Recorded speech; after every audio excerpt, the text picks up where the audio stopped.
থানসার slogan শুধু মুখে, কাজে অষ্টরম্ভা। মোহভঙ্গ ঘটেছে তিপ্রামথা যুব সংগঠনের সামনের সারির রাজ্যস্তরীয় সৈনিক বাপি রুপিনীর। আজ ভুল বদল করে উন্নয়নের শিবিরে আস্থা রাখলেন বাপি রুপিনী। সপারিষদ ভিড়ে গেলেন পদ্মবনে। মথার রাজনৈতিক দর্শন নিয়ে একরাশ ক্ষোভ উগরে দিয়েছেন বাপি রুপিনী। মথার স্বঘোষিত প্রধানের উপর প্রচন্ড ক্ষোভ উগরে দিতে দেখা গেল প্রদেশ বিজেপির দপ্তরে। আজ প্রদেশ বিজেপি দপ্তরে আয়োজিত হয় যোগদান সভা। পাহাড় ভোটের মুখে মথা সহ আইপিএফটির সংসার ভেঙে পদ্মবনে আস্থা রাখলেন ৭২ পরিবারের ২৪৬ জন ভোটার। জনজাতি মোর্চার যুব আইকন বিপিন দেববর্মার উপস্থিতিতে হয় এই নয়া অতিথি বরণ। গেরুয়া পতাকায় হয় অতিথি বরণ পর্ব। মথার ভরা সংসারে যে শুধুই গোষ্ঠীর সংঘাত প্রবল হচ্ছে, নিজের প্রতিক্রিয়ায় তারই ইঙ্গিত রাখলেন তিপ্রামথার যুব সংগঠনের সামনের সারির রাজ্যস্তরীয় সৈনিক বাপি রুপিনী। রুপিনীর ককবরক ভাষ্যের বাংলা তর্জমা করতে গিয়ে জনজাতি মোর্চার যুব আইকন বিপিন দেববর্মা কি জানালেন দেখুন।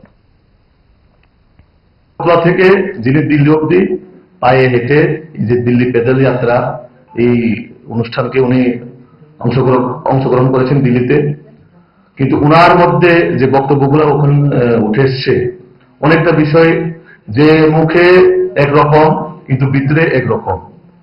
উপরে শুধু থানসা, ভিতরে কিছু নাই।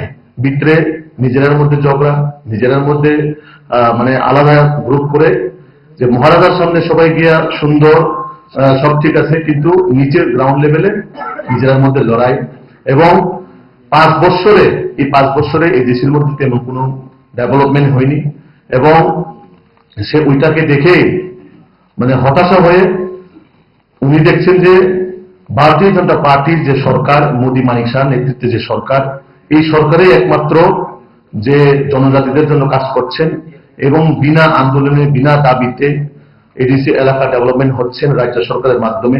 তো সেটাকে সে মনে করেন যে এই ভারতীয় জনতা পার্টির মধ্যেই বা মাধ্যমে যে জনজাতিদের বা উনিও যে একজন জাতির জন্য কাজ করার যে ইচ্ছা উনি প্রকাশ করেছেন যে এই পার্টির মাধ্যমেই হয়তোবা আগামী দিনে ডেভেলপমেন্ট সম্ভব।